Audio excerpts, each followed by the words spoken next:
An elderly woman discovers a gold deposit on her land, but she does not yet know that she is being followed by corrupt policemen who are eager for profit.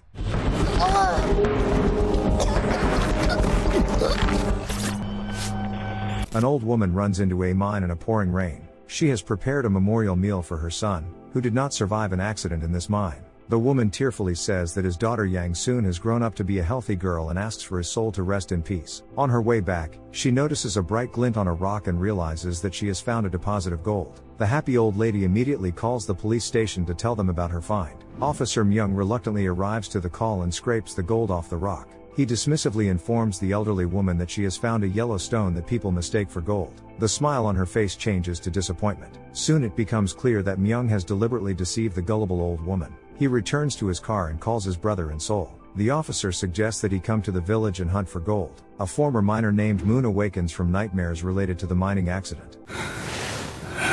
His worried daughter rushes into his home and reprimands her father angrily for not picking up the phone all day. When she sees that all his clothes are soiled in mud, she becomes even angrier. The girl begs her father to stop going on midnight hikes in the mountains and let go of the past. But the old man cannot forget the tragedy that took the life of his companions. On the way to the store, his daughter calms down and gives him some pictures she brought back from Seoul. They show him with Yang Soon, the daughter of a friend of his who was trapped under the rubble of the mine. At his request, the old man looks after and takes care of the troubled girl. The girl is not happy that her father takes care of someone else's child, but Moon says that she has no one else but her grandmother, and now he feels responsible for the girl. His daughter asks him if he is going to the mountains, because today is the anniversary of the accident. To avoid upsetting his daughter, he lies that he won't go. Outside the store, Moon notices the very same Yang Soon being bullied by the boys in her taekwondo group. The old man first wants to protect the girl, but she easily topples one of the bullies to the ground. Seeing this, the other boys scatter in terror. Moon smiles proudly and calls the schoolgirl over to give her a homemade medicine for her grandmother. She notices the hunting equipment in his car and asks him with interest about the hunting rifle. Moon replies that it is a rifle and he takes it with him always. The old man tells the curious girl to go home and leaves.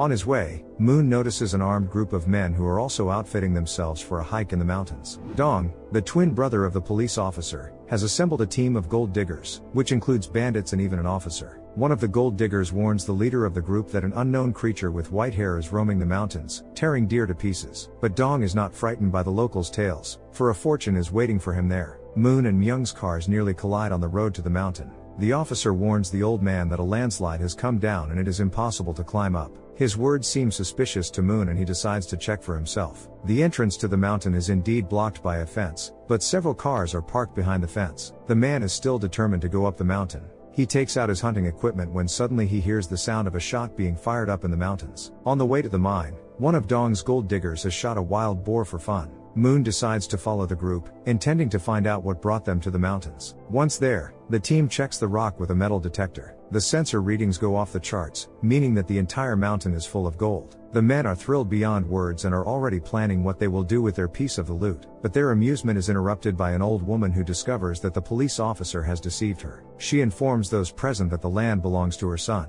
Enraged, she goes off to fetch help. The bandits are frightened that they will be accused of stealing on someone else's land and try to stop the old woman. The gold diggers try to negotiate, but she won't talk to them. An argument ensues between them, as a result of which the old woman falls off the cliff. Meanwhile, Moon shows up nearby and becomes an unwitting witness to what has happened.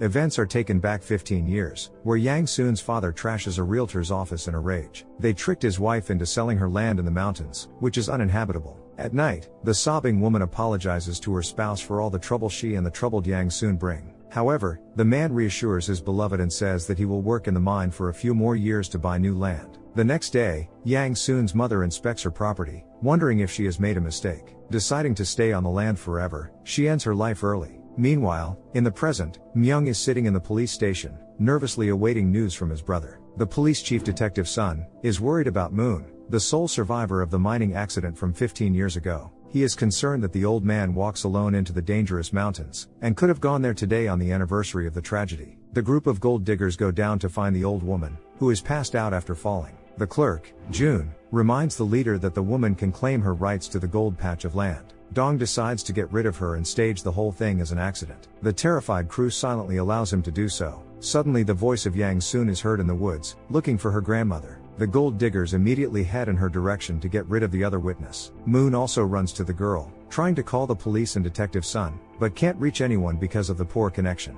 Yang soon finds her grandmother's necklace on the ground and starts calling even louder for her. Moon manages to reach the girl before the bandits do and puts his finger to his lips, urging her to be quieter. However, Dong's team quickly tracks them down and surrounds them. The leader of the group seizes the old man's phone and grabs the jewelry from Yang Soon's hands. As he frantically plots how to get rid of the unwanted witnesses, the old woman's voice is heard nearby, calling for her granddaughter. Surprisingly, the grandmother turns out to be alive and desperately fighting for life. Moon seizes the moment and attacks Dong. A fight ensues between the people present. Yang soon tries to help the old man, but in the course of the scuffle accidentally shoots one of the gold diggers with a shotgun. The shocked bandits rush over to him and state that he is gone. While their guard is down, Moon manages to flee with Yang soon deep into the woods. Hiding behind the trees, the old man writes a note on the back of one of the pictures. He then tells the girl that she must bypass the pursuers to the other side of the forest and pass the note to Detective Sun at the police station. Yang soon obeys Moon's instructions and runs away. Meanwhile, the bandits get on the trail of the old man and start chasing him. But the experienced hunter hikes in the mountains every day and knows the area well, so he easily hides from them. After the fruitless pursuit, the group decides to split up and get rid of all the witnesses. One part of the team will go in search of Yang soon, the other will follow the old man, and Dong makes plans to get rid of the old woman once and for all. Suddenly, the leader of the group takes away a gun from a mercenary and with all his might strikes with the butt of the gun into the bushes, behind which Moon was hiding all this time. The hard blow renders the old man unconscious and plunges him into memories of Yang soon's mother's funeral. That's when the girl's grief-stricken father gave him his wife's ring. It turns out that Moon's son gave it to her. They used to date, but the old man was firmly against their marriage. Dong informs his brother of the complications, but promises to clear the territory of witnesses. The old woman reopens her eyes, repeating her granddaughter's name. Dong orders the mercenary to put a sack on her. The bandits order June to take out the old man, and they head deep into the woods themselves. The clerk is not enthusiastic about the idea and with shaking hands points a gun at the man. Moon regains consciousness and mutters something in a weak voice. June cautiously leans closer to hear what he is saying. The old man whispers some bad words in his ear and hits him over the head with a rock. After taking the gun from him, Moon goes after the bandits. The old man witnesses Dong meeting the main figure in the criminal operation, Myung. He gives his brother Moon's rifle and tells him to make it look like he started the conflict and committed all the crimes. The bandits tell Dong over the radio that they are tracking the girl. Hearing this, the old man rushes to Yang Soon's aid. Dong returns to the old woman and ruthlessly shoots her with Moon's rifle. Yang soon stops when she hears her beloved grandmother's last desperate cry. The girl is spotted by one of the bandits and he fires at her. She tries to escape her pursuers, but one of the men manages to hit her. Fortunately, the bullet only slightly wounds the girl in the arm. She goes into shock and doesn't notice the bandits coming up behind her. Over the radio, Dong tells the others to get rid of Yang soon. One of them hesitantly points a gun at the defenseless girl. However, Moon, who has arrived, shoots first. He easily overpowers the second villain, who flees in terror, leaving his weapon behind. Moon approaches Yang soon, who is trembling and covers her ears with her hands. Seeing a familiar face, the girl calms down and cries for her grandmother. The old man hugs her carefully, wondering how they can get out of the forest alive. Meanwhile, Chief Sun receives a police report from concerned villagers near the mountain. It reports numerous gunshots being fired in the forest. Moon's car and several pickup trucks from Seoul are found at the foot of the mountain. The detective is angry at the hikers who decided to go hunting during a tragic day for the village. Chief Sun orders a team to assemble and search the mountain to find the troublemakers. June regains consciousness from the blow. His partner disdainfully tosses a small shovel near his feet and tells him to bury the old woman. The clerk has no choice but to obey the order. Moon applies medicinal mud to Yang soon's wound, which helps relieve the pain. The girl asks the old man to find her necklace, because it belonged to her father. The man asks Yang soon to give him her black taekwondo belt and promises to return the necklace to her. Meanwhile, the bandits find the body of their partner in the woods and a dispute arises between them. They realize that Moon, despite his age, is a dangerous opponent. In addition, thanks to their slip-ups, he is now very well armed. Suddenly one of the men notices Yang soon's belt tied to a tree. Dong is the quickest to realize that it is a trap and orders the men to flee. But the hunt has already begun and Moon shoots the leader of the group, wounding his ear. The bandits return fire and set off in pursuit of the hunter.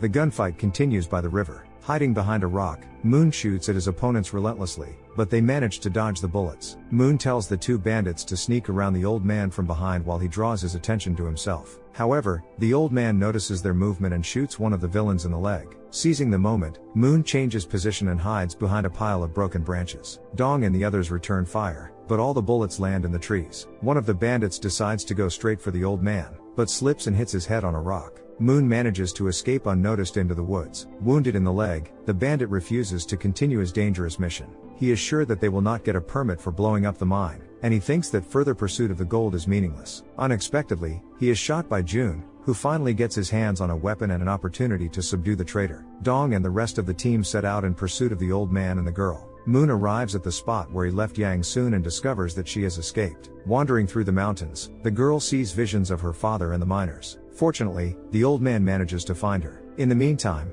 Officer Dong revisits memories of the past. For the first few days after the mine accident, Moon's life was in danger, but he desperately fought for life. Once he regained consciousness, the man did not utter a word. At the time, Officer Dong was already a corrupt police officer and had stolen the insurance payouts of the miners who passed away. After hearing him on the phone talking about Yang Soon's father, Moon finally was able to speak. He was with the girl's father when the mine collapsed. He might have been the one who helped Moon survive. After all the newspapers at the time wrote about the miraculous survival of the only miner who never told how he managed to do so. Back in the present, the old man writes another note and asks Yang Soon to give it to Chief Sun. Together, they head to the other side of the mountain to make their way down safely. The bandits are on their trail, but Dong begins to have doubts. He recalls the words of one of the mercenaries who warned him about the ruthless white-haired creature that tears its victims to pieces at night. Dong tells the mercenaries to prepare for a frantic hunt, from which not everyone may return alive. As night falls, a heavy downpour begins, making it impossible for Moon to locate his adversaries. The bandits get on the trail of the fugitives and open fire on them.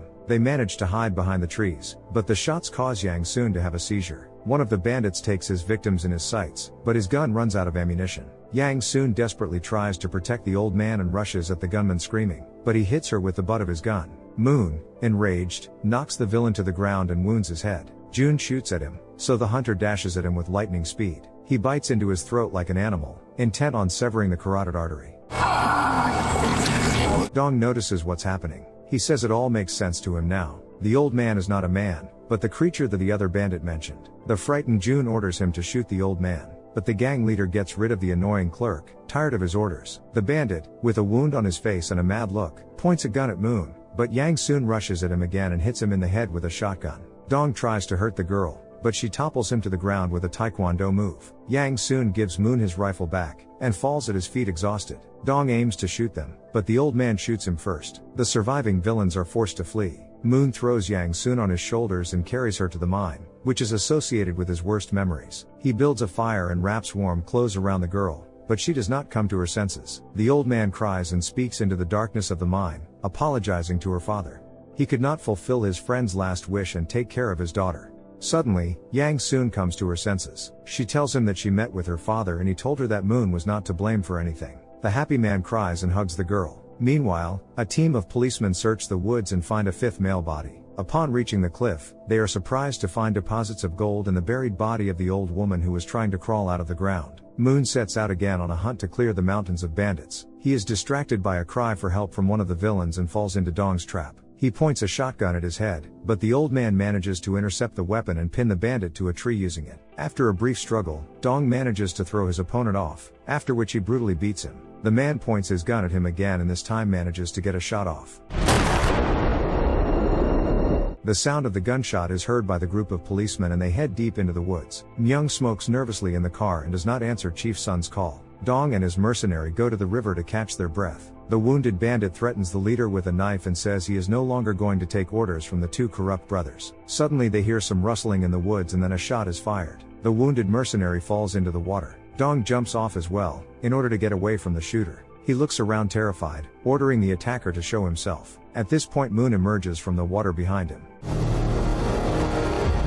Dong screams hysterically, asking why the old man is protecting the stupid girl. The villain assumes he's doing it for the gold. For Moon, these words become the last straw and he shoots Dong right into his heart. Then he takes the necklace, which belongs to Yang Soon, from him. The exhausted and wounded man returns to the mine. At the very entrance, he is attacked by Myung and knocked to the ground. The corrupt policeman takes aim at the girl, but Moon grabs hold of his leg with the last of his strength. The villain shoots the hunter and he falls to the ground. Yang Soon runs to the old man in tears. Myung is about to take a shot, but Chief Sun, who arrives on the scene, shoots him first. The rest of the cops fire several more shots, taking out the corrupt cop. Before shutting his eyes for good, Moon squeezes Yang Soon's hand and thanks her. Emergency services arrive on the scene, and Moon's daughter and son arrive. Seeing the old man's body, his daughter becomes hysterical. A policeman hands Chief Sun the necklace, which he takes to Yang Soon in the ambulance. The girl responds by handing the policeman a photograph with a note from Moon. In it, Chief Sun learns that Moon's son abandoned Yang Soon's mother when she became pregnant. All this time, the miner raised the girl as his own and took care of her mother. At the woman's funeral, he admitted to Moon that Yang Soon was his granddaughter. At Yang Soon's stepfather's funeral, the old man gave the granddaughter an ornament left by her real father. In her final message, Moon asks the policeman to take care of the girl and protect her from the cruel world. Chief Sun looks at Moon's son with sadness as he tries to comfort his sister. Turning to Yang Soon, he tells her that her grandfather felt very guilty, but he was very grateful to the girl. And he adds that she must be strong, for there will be many difficulties in life. The girl replies with a confident look that she won't let anyone else hurt her. What would you do if you came across a deposit of gold? Share your thoughts in the comments and do not forget to subscribe to our channel. See you soon.